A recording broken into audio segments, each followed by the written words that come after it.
দক্ষিণবঙ্গের জন্য আগামী ৫-৬ দিন প্রধানত শুষ্ক পরিষ্কার ওয়েদারই থাকবে। তাপমাত্রা খুব একটা উল্লেখযোগ্য পরিবর্তন থাকবে না, অর্থাৎ এখন যে ঠান্ডাটা রয়েছে সকালের দিকে মোটামুটি এর কাছাকাছি কন্টিনিউ করবে, খুব বেশি পরিবর্তন হবে না।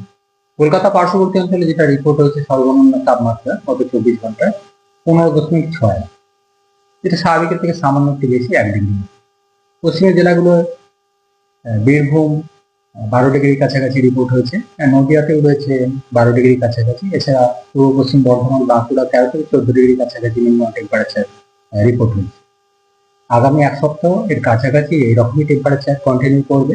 কলকাতা পার্শ্ববর্তী অঞ্চলের জন্য সর্বনিম্ন তাপমাত্রা সাধারণত ১৬ থেকে ১৫ ডিগ্রি কাছাকাছি থাকবে, আর দিনের সর্বোচ্চ তাপমাত্রা ২৬ থেকে ২৭ ডিগ্রি কাছাকাছি কলকাতা পার্শ্ববর্তী অঞ্চলে। অন্যান্য জেলাগুলোতেও অর্থাৎ যে রকম এখন ঠান্ডা রয়েছে সকালের দিকটায় এইটাই চলবে, খুব বেশি পরিবর্তন তাপমাত্রা হবে না। সকালের দিকে কোথাও কোথাও হালকা ধরনের কুয়াশা থাকবে দু এক জায়গায়, খুব উল্লেখযোগ্য কিছু না।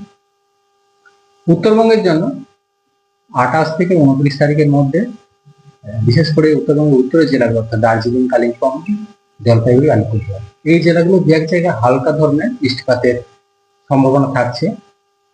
এই সাথে দার্জিলিং এর পাহাড়ি এলাকায় দু এক জায়গায় তুষারপাতের সম্ভাবনা রয়েছে ২৮ থেকে ২৯ তারিখের মধ্যে।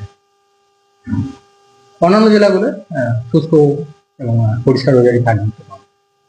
সকালের দিকে দু এক জায়গায় ঘন কুয়াশা থাকার সম্ভাবনা রয়েছে উত্তরবঙ্গের, বিশেষ করে কোচবিহার, জলপাইগুড়ি, আলিপুরদুয়ার, দার্জিলিং, উত্তর দিনাজপুর এই জেলাগুলো ৩০ থেকে ৩১ তারিখের মধ্যে সকালের দিকে দু এক জায়গায় মাঝারি থেকে ঘন কুয়াশা থাকার সম্ভাবনা থাকছে।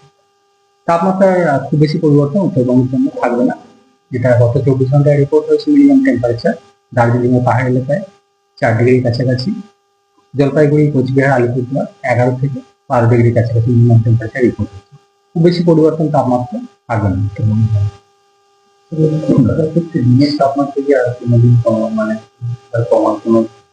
কলকাতা পার্শ্ববর্তী অঞ্চলের জন্য দিনের সর্বোচ্চ তাপমাত্রা ২৬ থেকে ২৭ ডিগ্রির কাছাকাছি থাকবে, যেটা এই সময় যেটা স্বাভাবিক থাকে কলকাতার পার্শ্ববর্তী অঞ্চলের জন্য তার কাছাকাছি রয়েছে, খুব বেশি নেই, এবং এটাই কন্টিনিউ করবে আগামী এক সপ্তাহ।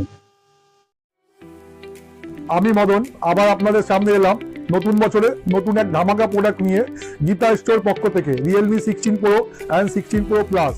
এখানে পাচ্ছেন আপনারা 200 মেগাপিক্সেল AI ক্যামেরা, তার সাথে পাচ্ছেন 120x জুম।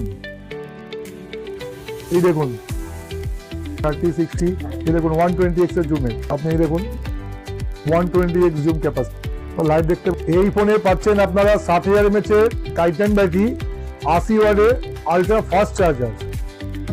এই ফোনটাতে পাওয়ারফুল প্রসেসর দেওয়া আছে 7 Gen 4, ফোনটা আরো ফাস্ট চলবে। এটা আজ থেকে লাইভ লঞ্চ হয়ে গেছে, আপনারা নিতে হলে আজকেই আমাদের কাছে চলে আসুন গীতা স্টোরসে।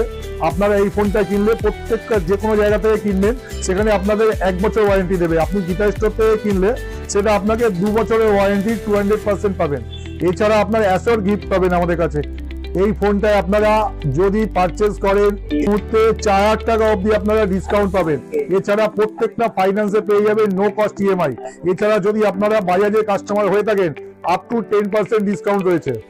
জানুয়ারি মাসের 15 তারিখের মধ্যে যদি এই ফোনটা পারচেজ করেন, আপনাদেরকে নিয়ে আমরা একটা ইভেন্ট করতে চলেছি, যে আমাদের এই মোবাইল ট্রেডে কাস্টমারকে নিয়ে এই প্রোগ্রামটা কেউ অর্গানাইজ করিনি। আপনারা ইমিডিয়েটলি পারচেজ করেন তো 15 তারিখের মধ্যে এই ফোনে আপনারা অ্যাসোর 8,000 টাকার গিফট পাবেন। এছাড়া 4,000 টাকা ডিসকাউন্ট পাবেন আপনারা অ্যাসোর। তাড়াতাড়ি আপনাদের আমাদের স্টোরে ভিজিট করুন গীতা স্টোরসে। এছাড়াও আপনারা পাবেন 2 বছরের ওয়ারেন্টি, যেটা আপনারা মোবাইল ট্রেডে যে কোনো জায়গা থেকে কিনলে পাবেন না। এটা কিনতে হলে আপনাদের ইমিডিয়েটলি আমাদের স্টোরে ভিজিট করতে হবে গীতা স্টোরসে। আমাদের স্টোরের ঠিকানা হলো 450/B RBC road, Garifa, nearest Garifa boys school. এছাড়া আপনারা আমাদের আরেকটা স্টোর রয়েছে নয়াটি স্টেশন, তার একদম উল্টো দিকে 1 নম্বর প্ল্যাটফর্ম সাবওয়ে উল্টো দিকে, স্কুল গেটের নিকট।